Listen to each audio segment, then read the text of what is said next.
તો હવે વાત કરીએ અન્ય સમાચારોની, જેમાં મહત્વપૂર્ણ સમાચાર સામે નજર કરીશું। સુરત બાદ ભરૂચમાં પણ ગત મોડી રાત્રે કોમ્બી તંગદિલી સર્જાઈ હતી, જેમાં બી ડિવિઝન પોલીસ મથકના કુકરવાડાના ગોકુળનગર પાસે બંને કોમના ધાર્મિક તહેવારો બાબતે ઝંડા લગાવવા તકરાર બાદ મામલો બિસ્ક્યો હતો।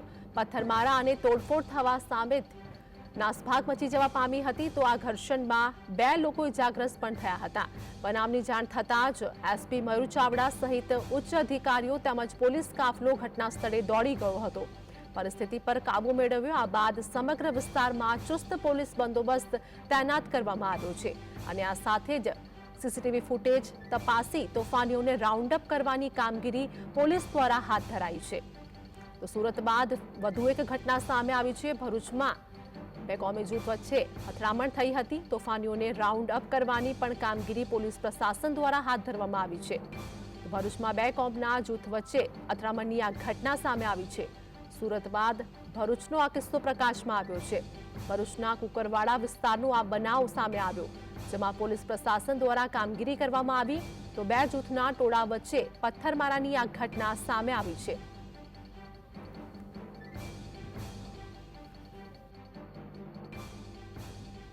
બે ટોળા ભેગા થઈ ગયા છે, 2 કોમના અલગ અલગ જગ્યાએ, અને વિષય જે આવ્યો એ ઝંડા લગાવવા બાબતનો વિષય ધ્યાન ઉપર આવ્યો હતો। કંટ્રોલમાં મેસેજ આવતા તાત્કાલિક બી ડિવિઝન પોલીસ અને એલસીબી, એસઓજી, ડીવાયએસપી સહિતના તમામ પોલીસ ફોર્સ આ જગ્યા ઉપર આવી ગઈ। આ જગ્યા ઉપર પહેલા ટોળાને વિખેરવામાં આવ્યા।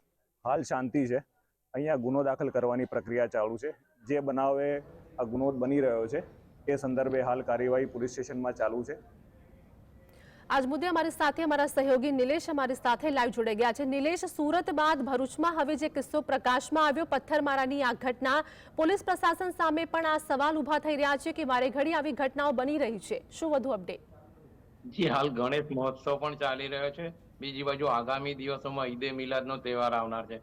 પોલીસ આ ગંભીરતાથી લઈ રહી છે આ બનાવને, અને કુકરવાડામાં જે ઘટના બની છે તે ભરૂચના એક ગ્રામ્ય વિસ્તાર જેવું કહી શકાય એવો વિસ્તાર છે।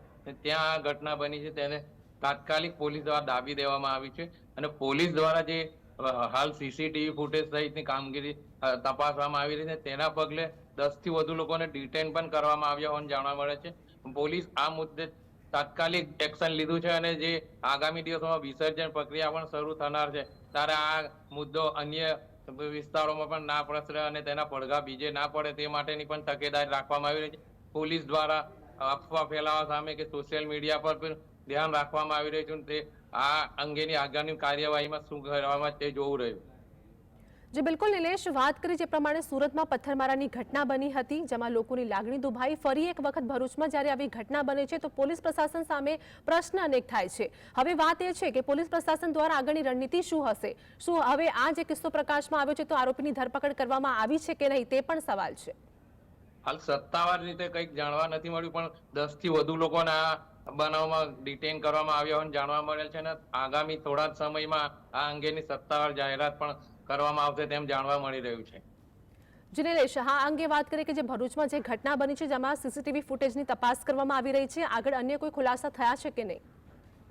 જે હજુ સત્તાવાર રીતે પોલીસ દ્વારા આ અંગે કશું કહેવામાં આવી રહ્યું નથી, પણ ચોક્કસથી આ મુદ્દે કડકાઈથી પોલીસ કાર્યવાહી કરશે તેમ લાગી રહ્યું છે।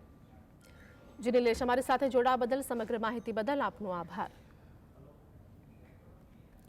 તો સુરત બાદ ભરૂચમાં ઘટના બની છે પથ્થરમારાની આ ઘટના, 2 જૂથ વચ્ચે જે પ્રમાણે અથડામણ થઈ તે બાદ રાત્રિ દરમિયાન પોલીસ પ્રશાસન ઘટના સ્થળે પહોંચ્યું હતું અને સમગ્ર કિસ્સો જે પ્રમાણે પ્રકાશમાં આવ્યો ત્યારે પોલીસ પ્રશાસન દ્વારા કાર્યવાહી કરવામાં આવી।